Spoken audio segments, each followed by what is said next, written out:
진행을 하겠습니다. 안녕하십니까. 오늘 이재명 당대표 민생경제 기자회견 사회를 맡은 대변인 박성준입니다. 먼저 이재명 당대표님의 모두 발언으로 기자회견을 시작하겠습니다. 오늘 예정 시간은 30분으로 되어 있습니다. 언론 여러분들이 약간 아쉬울 수도 있겠습니다. 존경하는 국민 여러분, 그리고 사랑하는 당원 동지 여러분, 대한민국 경제에 근본이 흔들리고 있습니다. 한 내피의 시기, 가계는 소비하지 못하고 기업은 투자를 하지 못합니다. 가계와 기업이 경제적 고통에 신음하고 있습니다. 세계적인 경제 환경 급변으로 고금리, 고물가가 일상이 됐습니다. 대출 이자 갚기로 버거워서 우리 국민들은 아예 지갑을 닫고 있습니다. 소비가 대폭 줄면서 가뜩이나 힘든 소상공인들은 존폐의 위기에 처했습니다. 실질 소득도 감소하고 투자도 소비도 계속 줄어들면서 경제가 점차 악화되고 있습니다. 수출로 먹고 살던 우리나라가 12개월 연속 수출 감소 현상에 직면했습니다. 올해 상반기만도 35조 원에 이르는 무역수지 적자를 기록했습니다. 세계 5위권의 수출 모범생이 이제 280개 중에 200이라고 하는 굉장한 납득하기 어려운 상황으로 떨어졌습니다. 국가부채, 재정 공백. 사람을 이동할 국가가 무엇입니까?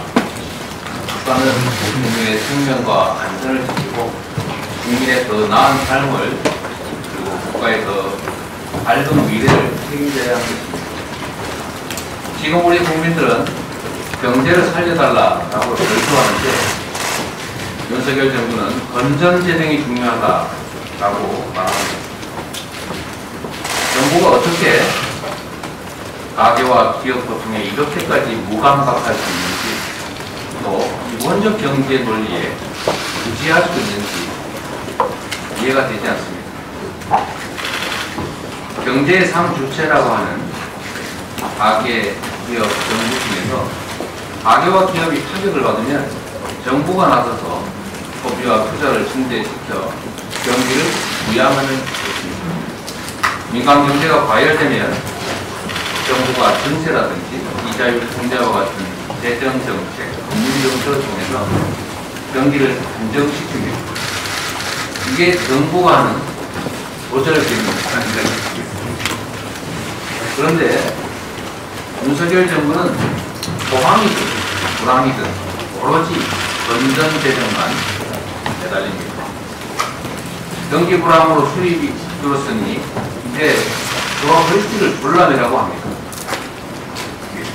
허리띠를 졸라매라고 할 게 아니라 이럴 때는 경제 회복을 위해서 정부의 역할을 확대해야 합니다.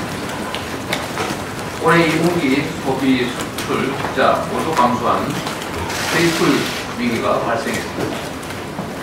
소비가 전분기보다 줄어든 것은 금융위기와 코로나19 이후에 처음이고 트리플 위기를 맞은 것도 97년 IMF 위기, 그리고 2008년 금융위기 이후에 처음입니다. 외부 충격도 없이 왜 이렇게까지 됐겠습니까? 정부가 지출을 늘리는 등 경기 부양책을 강구해야 하는데 재정 건전성에만 매달려서 지출을 줄였기 때문입니다. 정부가 경제 위기를 심화시키고 오히려 경제 성장률을 끌어내리고 있다는 비판이 타당합니다.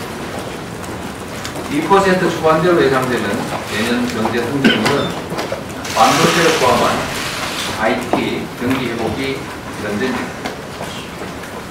하지만 우크라이나 러시아 전쟁에 이어서 중동 전쟁까지 불확실성이 더욱 커졌습니다. 기관적 전망이 점점 고개를 들고 있습니다.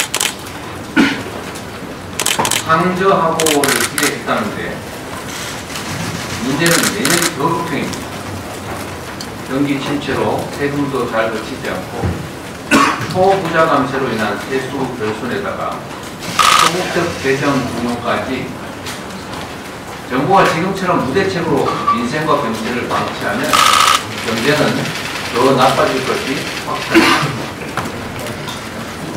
국민 여러분, 세계 경제 재편과 침체 시기에 경제 3주체의 대응은 과거와 달라야 합니다. 성장과 변화가 경제 위기 대응의 핵심 키워드입니다. 지금 우리 가계와 기업 모두 심한 고통을 겪고 있습니다. 잘 살든 못 살든 대다수 가계의 실질 소득이 줄었습니다. 가계부채는 국내 총생산 규모를 넘어섰습니다. 기업들 또한 원자재 가격 상승 그리고 부채 부담 때문에 중소기업은 물론이고 상장 법인들까지 실제 40% 넘게 감소했습니다. IMF는 최근 경제 전망에서 미중 디리스킹의 최대 피해국은 한국이다. 최악의 경우 GDP의 10% 이상이 감소할 것이라고 경고했습니다. 참고로 IMF 위기 때 감소분은 6.7%입니다. 미국과 유럽은 중국과 대립하는 것처럼 보이고 실질적으로는 경제 협력에 적극적으로 나서고 있습니다. 정부 정책이 수출 시장의 혼란을 야기하고 있는 이 현실도 반드시 바꿔야 합니다. 정책 우선순위를 조정하고 위기 극복 방안을 총동원하면 3% 성장률 회복 얼마든지 가능합니다. 정부가 나서야 합니다. 성장률 3%를 달성하려면 경제를 회복시킬 쌍끌이 엔진이 필요합니다. 그 한 축은 연구 기술 개발, 신성장 동력 발굴, 미래형 SOC 투자입니다. 그리고 또 한 축은 총수요 부족을 개선하기 위한 소비 증대입니다. 생산물 시장의 소비자이자 생산 요소 시장의 공급자인 가계에 대한 적극적 지원이 필요합니다.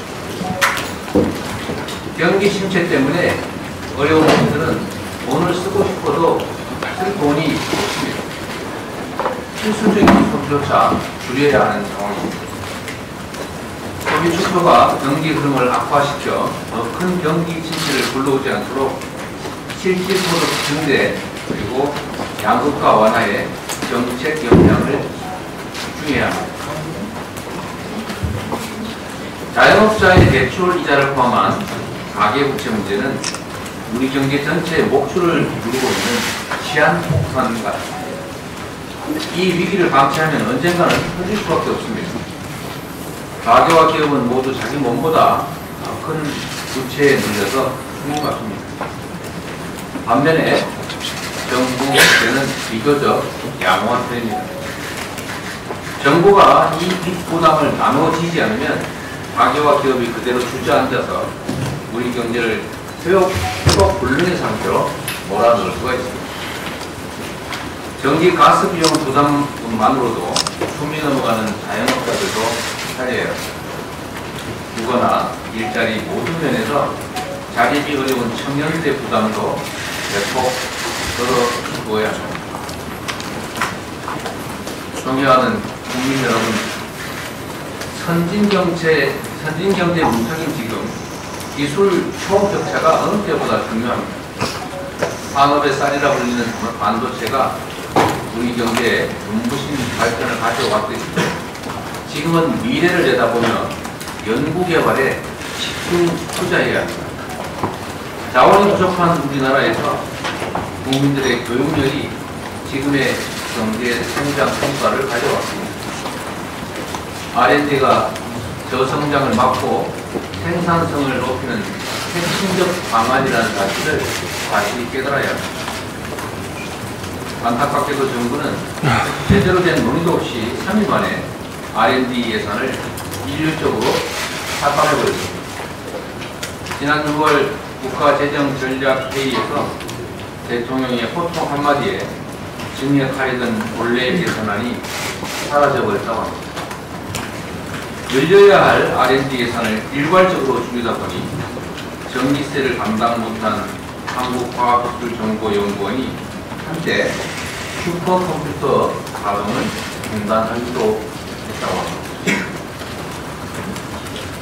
연구개발은 장기과제가 대부분인데 이번 삭감으로 이미 소요된 예산은 허공으로 날아가게 됐습니다. 각종 연구의 매몰 비용을 생각하면 이번 R&D 예산 대폭 삭감은 절약이 아니라 낭비입니다. 치명적인 패착입니다. 땜질식 경제 처방을 할 게 아니라 이런 때일수록 연구 개발을 통한 기술적 힘이 더욱 중요합니다. 3차 산업혁명을 넘어 미래 기술 개발과 미래 산업 환경 조성에 능동적으로 앞서 나가야 합니다. 인공지능 로봇을 뛰어넘는 새로운 성장 동력을 우리가 먼저 만들어가야 합니다. 6세대 이동통신, 인공위성과 우주기술에 대한 국가 차원의 투자로 성장의 기회를 적극적으로 모색해야 합니다. 하지만 올 상반기 벤처 투자액은 전년 동기 대비 무려 42%가 감소했습니다. 벤처 스타트업 숫자도 23% 가까이 감소했습니다.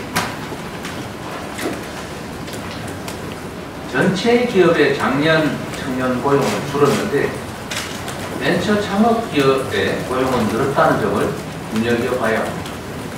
벤처 투자가 그만큼 고용에 중요한 역할을 충당하겠습니다. 우리나라는 대선 때 모태펀드 예산 확대를 통한 벤처 투자 10조 원 달성을 공약하기도 했습니다. 올해 기준 모태펀드 예산은 분기부 3,135억 원인데 이걸 2배 이상 확대해서 창업뿐만 아니라 세컨더리 그리고 스케일업에 더 투자하는 등으로 벤처 스타트업을 활성화해야 합니다. 지금의 위기를 극복하고 빠르게 경제를 회복하려면 인프라를 새롭게 구축해야 합니다. 미래형 SOC 투자가 절실하십니다. 코로나 위기에 디지털 인프라 같은 사회 경제적 기반 시설이 잘 갖추어진 나라들은 상대적으로 피해도 적었고 회복도 빨랐다는 사실을 명심해야 합니다. 제조업 강국에서 이제는 디지털 에너지 강국으로 전환해야 합니다. 재생에너지 산업 기반은 과거 산업화 시대에 항만, 철도, 고속도로만큼 중요합니다. 재생에너지 산업 기반으로서 전국적인 기능형 송배전망 등의 인프라 구축이 필요합니다. 아리백 석구지점, 또 아리백 산업단지 같은 국내의 재생에너지 산업 활성화가 바로 그 답입니다. 주요 선진국들은 재생에너지 부분과 관련된 투자를 확대하고 있는데 우리나라는 재생에너지 비율이 OECD 38개국 중에 꼴찌, 그것도 아주 낮은 압도적 꼴찌입니다. 그런데 정부는 재생에너지 목표조차 하향 조정했습니다. 국내 주요 기업이 아리백 달성을 선언했지만 정부는 이를 위한 규제 완화는커녕 도리어 초과 기준 강화 등의 규제를 추가로 내놨습니다. 이렇게 되면 재생에너지 산업 기반을 잠식하고 수출 대기업들의 경쟁력이 약화됩니다. 결국 재생에너지가 풍부한 지역으로 생산시설이 유출되는 건 아닌지 심각하게 우려됩니다. 이미 재생에너지 부족에 따른 생산시설의 유출이 현실화되고 있기도 합니다. 재생에너지 목표를 상향하고 관련 예산을 최소 2022년 수준으로 증액해야 합니다. 존경하는 국민 여러분, 양극화가 심화되고 실질소득도 감소하는 지금이야말로 성장이 중요합니다. 성장이 돼야 일자리도 나오고 민생도 개선되고 재정도 회복됩니다. 불공정과 양극화는 갈등과 분열을 심화시키고 경제 역량의 효율성을 훼손합니다. 자원과 기회가 효율성을 발휘할 수 있도록 정부의 적극적인 역할이 요구됩니다. 정부가 성장 회복에 마중물 역할을 해야 되는 것입니다. 이미 소득 지원과 지역경제 활성화라는 이중 지원 효과가 증명된 지역화폐, 이 지역화폐를 통해서 신속하게 내수를 회복하고 지역경제와 골목경제를 살려야 합니다. 지역화폐 예산을 증액하고 중장기적으로 지역화폐 발행과 지원 사항을 의무화해서 계속사업으로 진행해 가도록 하겠습니다. 경기가 어려울 때 정부는 투자세 공제로 기업의 투자를 장려합니다. 기업의 소비 행위가 투자인 것처럼 가계의 소비 여력을 확대해서 내수를 살려야 합니다. 1년 한시로 임시 소비세 공제를 신설하겠습니다. 예산의 대폭 증액으로 민생 부담을 완화해야 합니다. 가계의 절반이나 실질소득이 줄었습니다. 국민들의 절반이 전년도보다 쓸 돈이, 실제 쓸 수 있는 돈이 더 줄어들었다는 것입니다. 청년 백수 126만 명, 고양시 전체 인구보다 더 많은 청년들이 졸업을 하고도 일자리를 구하지 못하고 있습니다. 공집밥이 2,000원, 삼겹살 2만원, 물가는 선정부지로 계속 오릅니다. 정부가 할 수 있는 모든 일을 다 해야 할 때입니다. 우리나라 일자리의 99%가 자영업자, 그리고 자영업, 그리고 중소기업에서 나옵니다. 그런데 이 중소기업과 소상공인의 태업이 폭주하고 있습니다. 특히 어려움에 처한 소상공인의 가스 전기요금 부담이 매우 큽니다. 그 부담을 완화하겠습니다. 정부가 얼마 전에 코로나 이후에 고통받는 자영업자 대책을 발표했습니다. 지금이라도 입장을 바꿔서 다행이고, 그리고 함께 운영하시라는 말씀을 드립니다. 그런데 턱없이 부족합니다. 소상공인 대출 잔액은 1,000조 원에 이르고 있고, 이 중에 절반 이상이 코로나 대출입니다.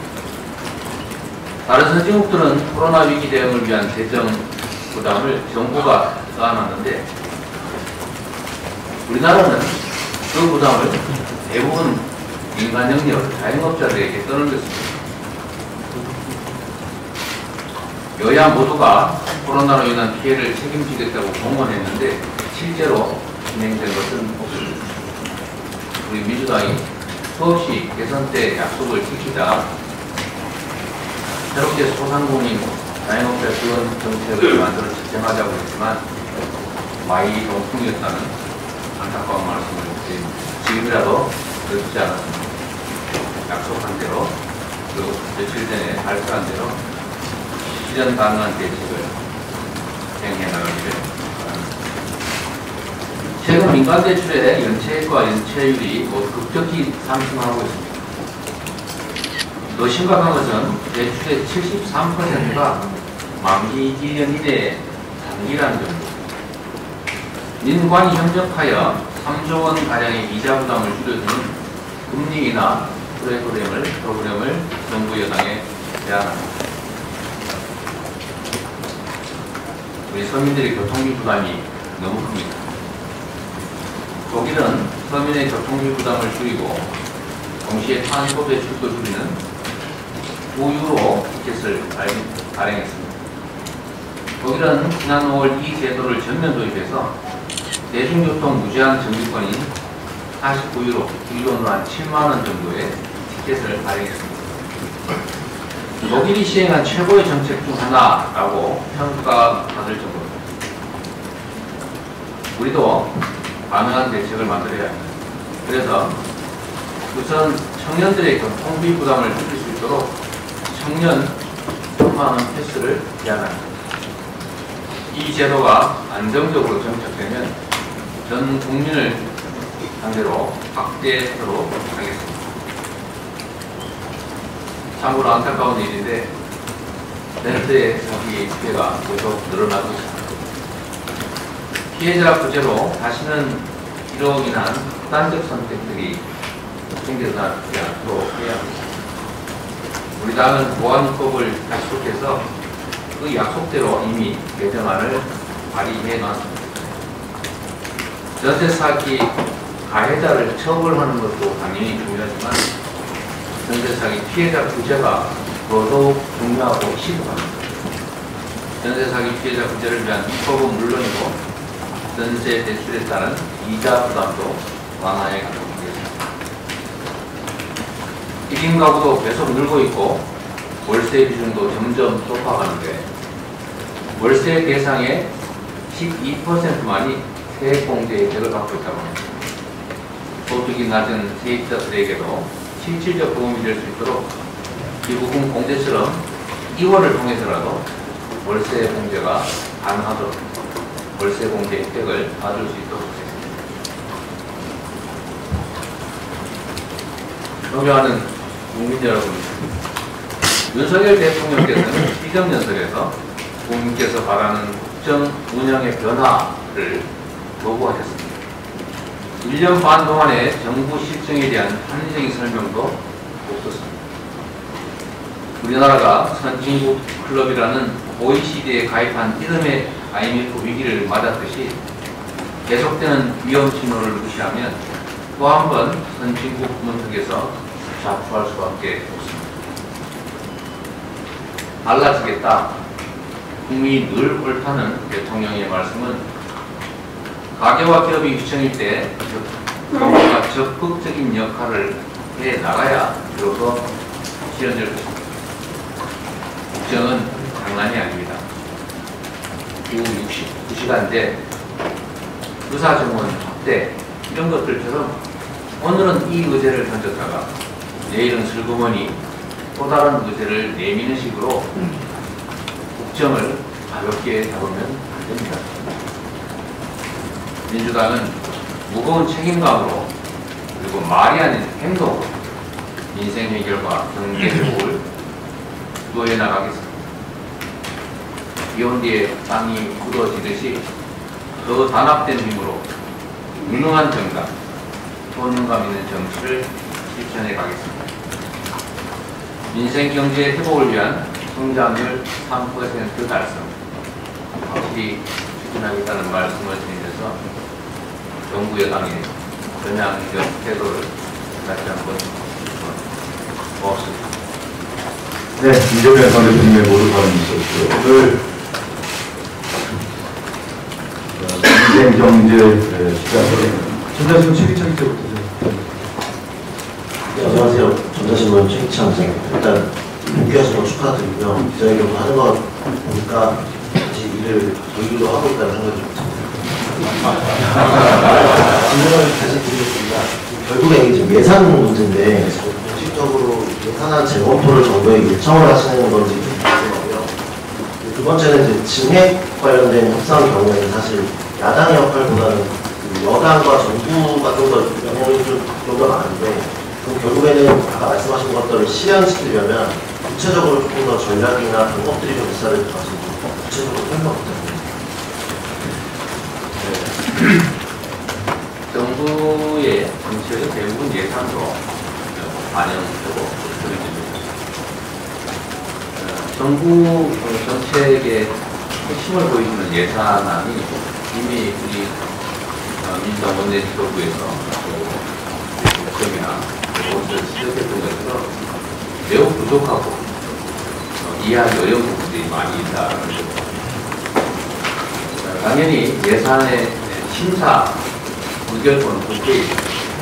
우리가 국회에 다수당으로서 국민의 입장에서 또 경제 회복이라고 하는 중요한 과제 앞에서 국회 다수당으로서의 책임과 역할을 다해 나갈 것입니다. 지금의 예산안을 전면 대검토를 요청하냐라는 것은 표현이 어떨지 모르겠지만 저희로서는 지금의 예산안이 매우 부적절하고 특정 부분은 매우 부족하고 특정 부분은 이 어려운 상황에서 너무 과잉하다. 예를 들면 특활비 같은 예를 들 수 있죠. 그래서 저희는 예산안을 철저하게 꼼꼼하게 국민의 시각에서 효율적 경제 성장 회복에 도움이 되는 방향, 인생 기반에 도움이 되는 방향으로 심의해 나갈 것입니다. 청약과 삭감 부분에 있어서는 국회와 입법부와 행정부 간의 견제와 균형을 위해서 국회는 삭감만 할 수 있도록 해놨습니다. 증액을 하려면 정부의 동의가 있어야 되겠죠. 그러나 우리는 삭감의 권한을 가지고 있는 것입니다. 정부는 증액할 권한을 가지고 있는데 정치는 대화와 소통 그리고 타협을 통해서 일정한 공통의 목표를 정해가는 것이라고 생각합니다. 국민의 눈높이에서 국민의 삶 그리고 이 나라의 미래를 위해서 필요한 공통의 목표를 서로 합의하고 그에 맞게 예산을 수정, 삭감, 정액해 나가면 되는 것이고 또 그게 바람직한 모습이라고 생각합니다. 그런데 안타까운 현실은 잘 작동이 안 되죠. 작년에도 저희는 정부 여당 측이 원안 통과냐 아니면 가결이냐 부결이냐 이 두 가지 선택지를 놓고 분예산을 처리하는 부결을 선택하든지 정부가 요구하는 원안을 통과하든지 이 양자택일을 요구하는 그런 느낌이 있었는데 저희로서는 독자적인 예산 수정안을 만들고 그걸 바탕으로 정부 예산과 협의를 통해서 만족스럽지는 않지만 상당 정도의 지역화폐 예산을 확보한다든지 예산 심의 성과를 냈다고 생각합니다. 이번에도 저희는 재정 상황이 어려운 만큼 낭비성이나 또는 우리가 불급한 예산들에 대해서는 철저하게 삭감 조정할 것이고 또 필요한 부분에 있어서는 정부 또는 여당과 협의를 통해서 반드시 필요한 예산들을 확보해 나가겠다 이 말씀을 드립니다. 네, 다음 질의 부탁드리겠습니다. 제가 이제 순서 이렇게 돌아가면서 한 번씩 드릴게요. 여기 연합뉴스의 정재현 정전기관입니다. 정부가 적극적으로 나서서 통보하셨는데 정부가 하지 않더라도 세액공제 같이 재정으로 쓸 수 있는 부분은 바로 추진할 생각인지 궁금하고요. 그리고 1년 한시 임시 소비 세액공제 신설을 말씀하셨는데 구체적으로 어떤 내용인지 궁금합니다.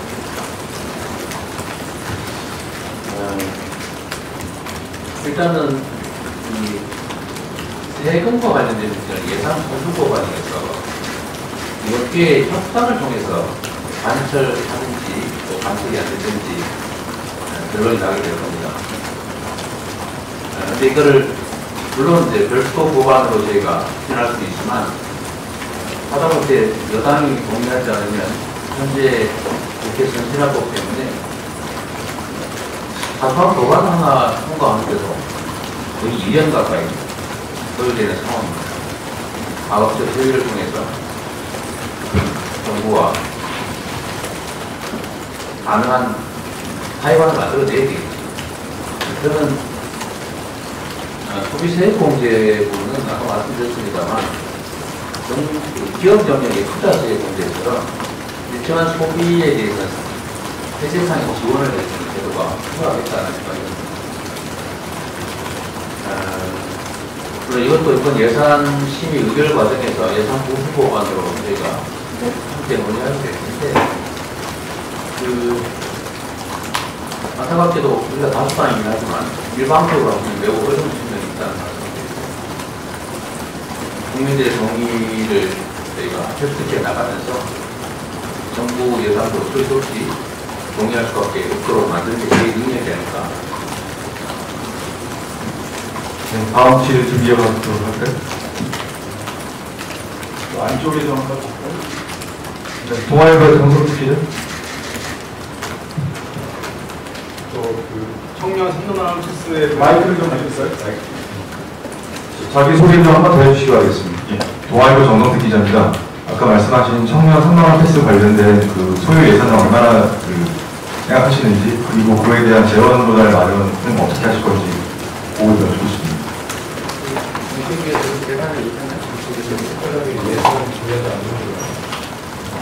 우리 이제 김성수 조직위 부장님께서 말씀이 있습니다. 청년 패스는 특별한 예산 수요를 공간하지 않는 걸로 생각하고 있습니다. 구체적으로 좀 설명을 해주셔야 될 것 같습니다.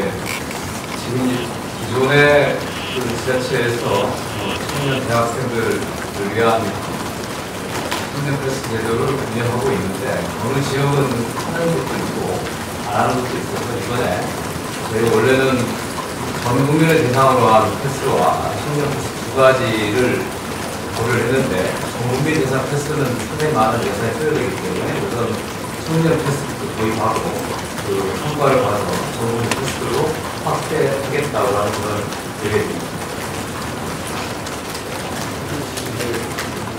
네, 유동수 말씀드렸는데, 아까 말씀하신 월세 세액공제를 아니, 잠깐만요. 100만 원. 청년이 그거 마시고 이거 뭐 정책 토론이 아니어서 나중에 추가적으로 저희가 또 말씀드리겠습니다. 다음 질의 좀 하도록 하겠습니다. 예산 소요액은 제가 정확하게 파악하지 못해서 소요하겠습니다.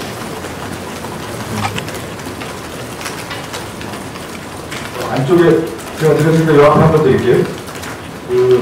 MBC 김건희 기자.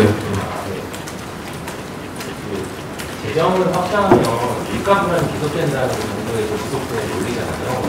여기에 대해서 어떻게 생각하시는지 기대하고 볼 수 있을까요? 이제 정부의 건전재정 논리 중에 하나가 물가 부채가 늘어난다. 또 하나가 돈을 풀면 물가가 오른다라는 그 주장인 것 같습니다. 어제도 막 그런 생각이 근데 이 정대 현상이라고 하는 게 매우 복합적이어서 돈을 풀면 물가가 오른다는 일면으로는 맞는데 어느 영역에 어떤 방식으로 지출하냐에 따라서 그 영향이 좀 전혀 다를 수 있습니다. 저는 이런 경제 논리 중에서도 정말 단순한, 그러나 이 매우 복합적이고 복잡한 경제 현상에 대해서 매우 단선적으로 접근하는 그런 것이 문제예요. 비전 없는 게 좋다. 일반적으로 맞는데, 이 경기 불황기에는 사실은 돈의 가치가 높기 때문에 이럴 때 오히려 투자를 해야 경기 환황기에 성과를 거둬내게 됩니다.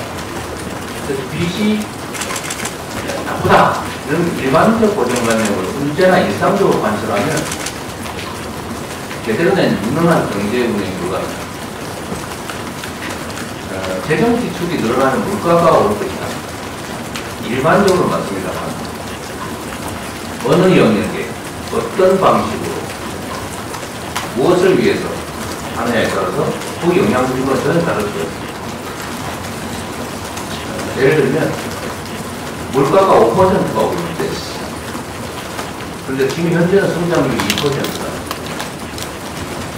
그런데 지출을 늘려서 물가가 6%로 올랐는데 성장률이 4%가 됐다, 5%가 됐다. 이러면 물가 오른 것보다는 성장이 더 많이 됐기 때문에, 실질적으로 더 많이 들었기 때문에 외형적으로 물가가 오르고 실질적으로 경제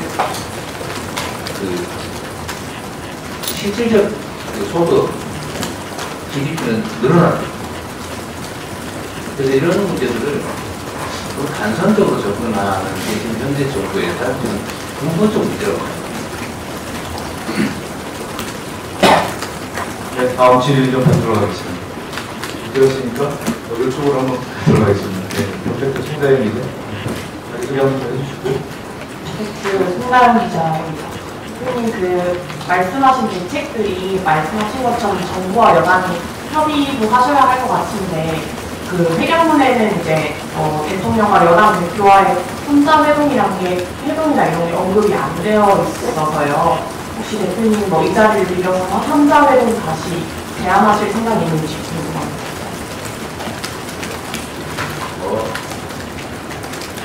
알이 없는 방송도 한두 번이지. 저희가 필요한 게 하도록 하겠습니다. 저는 보고 선언 이런 거보다는 실제 할 수 있는 실천이 중요하다고 또 언제나 말이 아니라 행동으로 책임져야 된다고 생각합니다. 지금 할 수 있는 일, 지금 필요한 일, 그 일에 최선을 다하는 거예요. 네, 다음 질문 좀 들어왔습니다.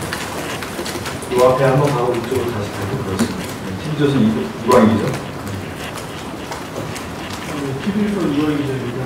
그 대표님 조금 전에 언급하신 것처럼 저는 굉장히 국제적인 예산 수정안을 좀 마련하실 계획이 있는지, 그리고 인생 관련해서는 조금 원내에서는 이제 김포 편입이 현실성이 없다고 해서 5호선 연장한 이슈를 꺼내셨는데 그 편입 필요성에 대해서 당 차원에서 검토하실 계획은 없으신지 궁금합니다.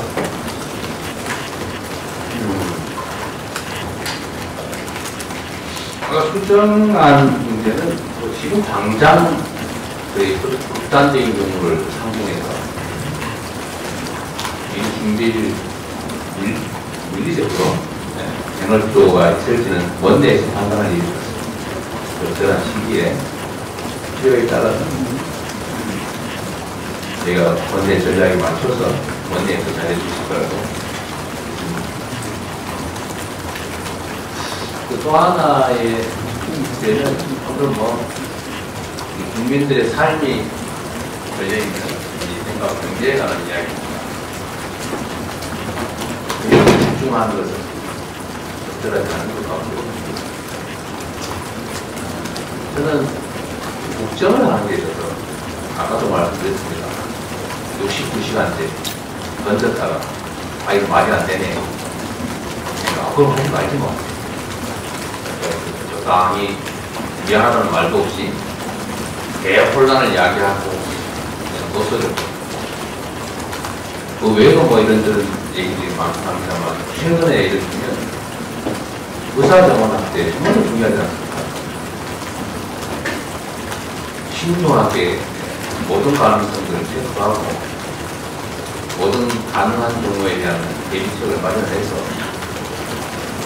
일정한 목표를 반드시 이뤄내야지 이 중대한 국가적 과제를 가지고 아무 생각 없이 툭 던졌다가 이거 저항이 만만치 않네요. 쉽지가 않은데 라고 하니까요. 그원이 보여줍니다. 이런 방식의 국정운영은 정말 문제다라는 생각을 하고 있습니다. 5천만이 넘는 많은 사람들의 운명이 걸린 대한민국의 국정은 정말로 신중하고 그리고 엄중해야 된다는 말씀을 지금 약속 시간보다 한 10분 지났는데 2분 정도 좀 질의받고 해도 되겠습니다. 한 45분까지 진행하도록 하겠습니다. 네. KBS의 최유경님. 네, KBS 최유경입니다. 대표님께서 방금 조금 언급해 주시긴 했지만 좀 구체적으로 여쭤보고 싶은 게 있어서 대통령 직속 지방시대위원회가 지방시대 종합 계획을 발표했는데 국민의힘에서는 내가 서울을 추진하고 있어서 이게 약간 엇박자가 아니냐 이런 지적도 있는데 대표님께서는 어떻게 생각하시는지 궁금하고요. 윤재욱 원내대표께서는 어제 메가시티가 세계적인 트렌드다 이렇게 언급하셨는데 이런 부분에 대한 생각은 어떠신지 궁금합니다. 중앙시대위원회는 제가 내용을 정확하게 파악하지 못해서 후에 이거에 말씀드리도록 하겠습니다.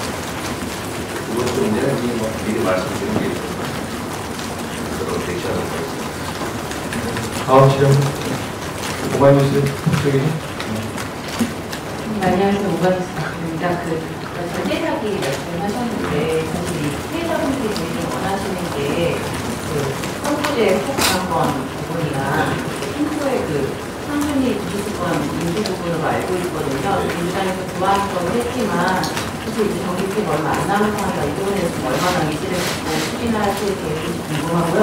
그리고 답변 주시긴 했는데 그 기부 부분 관련해서 다른 것보다는 이게 사실 그 성장력의 관점에서 성장하는 문제에서 봤을 때 지방청년이나 수도권 집중으로 인해서 전체 청년력을 갉아먹을 때 이런 얘기들이 꾸준히 나오고 있긴 하거든요. 그래서 그런 부분 시각에 대해서는 어떻게 보시는지 궁금합니다.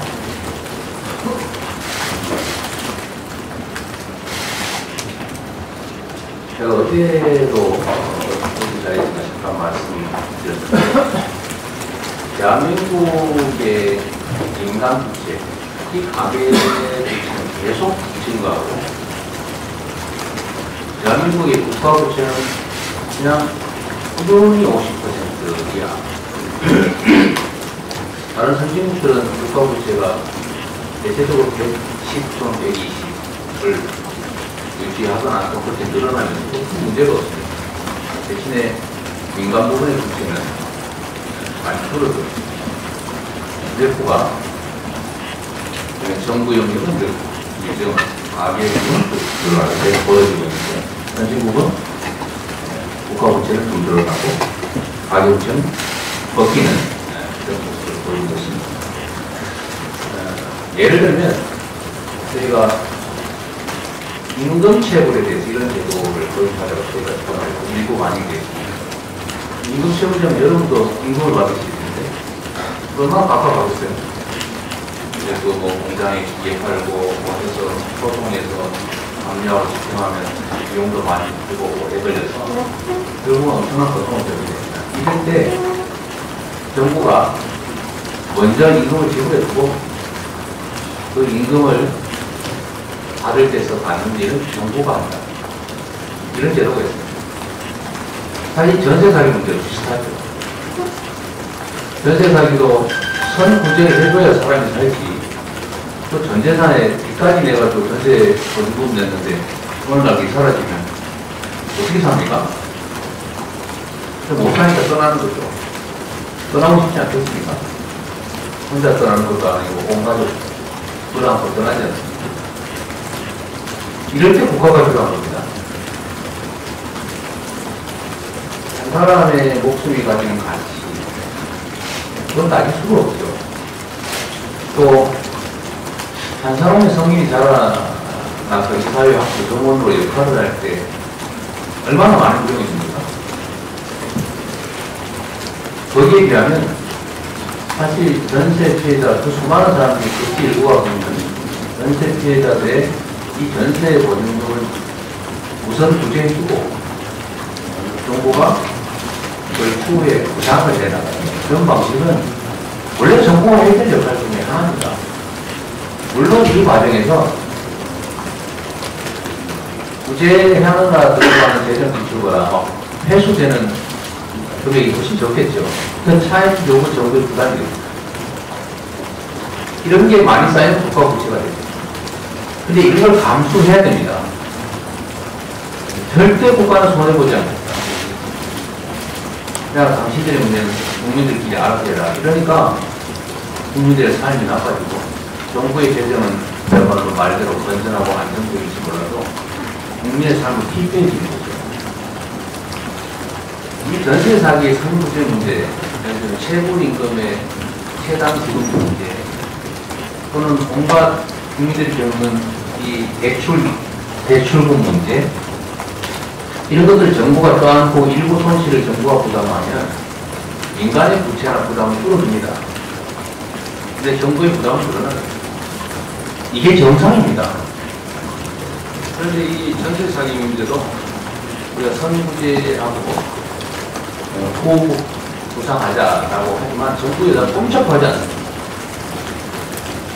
그 선구제 해주면 나중에 정부가 다 손해보는데 그걸 어떻게 하느냐라는 생각을 갖고 있습니다. 결국은 정부의 역할이 무엇이냐, 국가의 존재란 무엇인가에 대한 근본적인 철학이 되어있는 차이를 준다는 겁니다. 전세 사기의 선고상 후 선거적 후보 구성 문제는 저희가 최선을 다하도록 할 텐데, 그런 정부 여당이 워낙 반대가 완강해서 참 어렵긴 합니다. 그래도 저희는 이런 상식과 원칙 하에 최선을 다해서 말씀드립니다. 마지막 한 분만 더 받고 마칠까 하는데, 오늘 이재명 당대표 기자회견은 이제 경제 기자회견이고요. 또 특히 성장률 3% 보도 문제와 관련해서 성장 동력의 문제, 또 소비 진작의 문제를 당대표께서 상당히 강조를 하셨기 때문에 거기에 좀 여러 기자 여러분들 좀 생각해 주셨으면 상당히 바라는 부분이었고요. 마지막 한 분만 더 질의 좀 하도록 하겠습니다. 정의로 지금 마지막 정대표 여기 경일도 미안합니다. 경인일보 오수진 마이크 좀 하시고요. 네, 경인일보 오수진 기자입니다. 아까 청년패스 말씀하셨는데요. 이제 지금 서울패스, 경기도에서는 경기패스 관련해서 여러 가지 논의가 되고 있는 걸로 알고 있어요.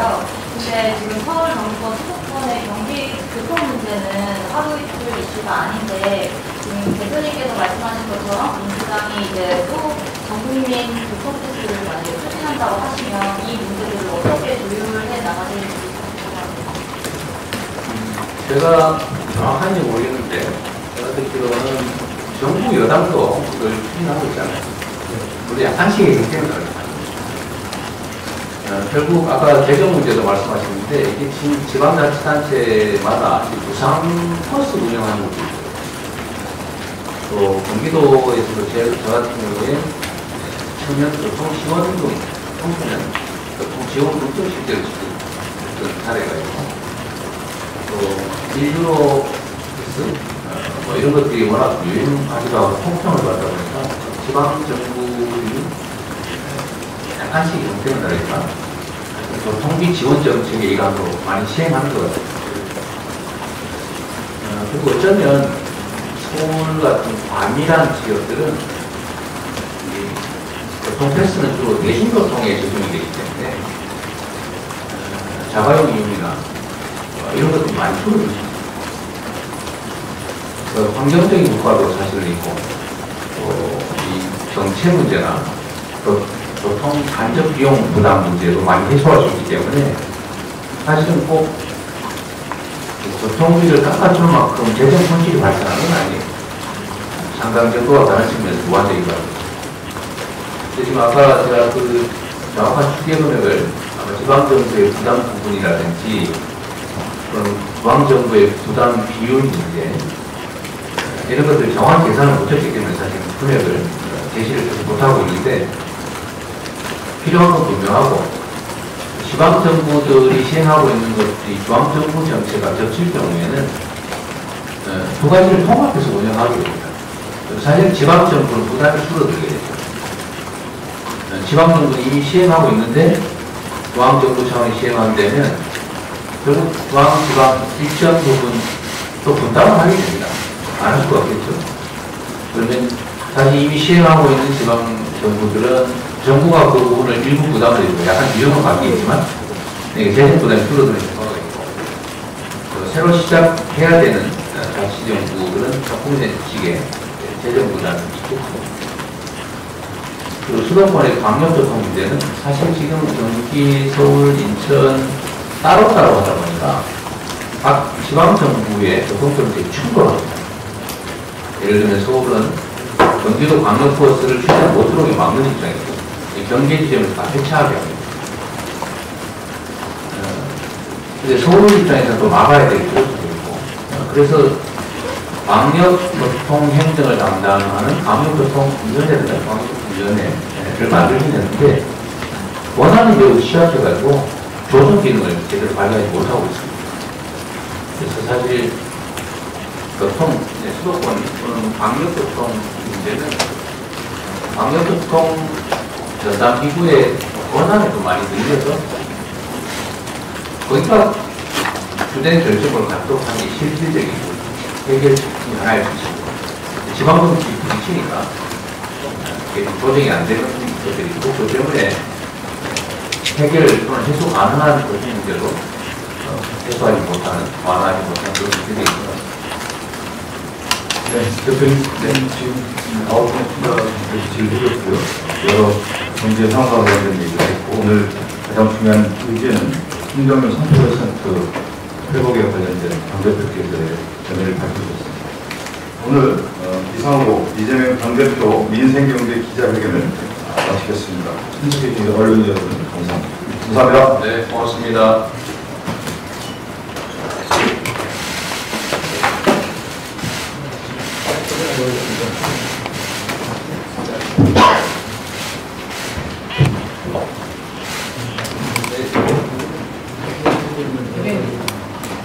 네.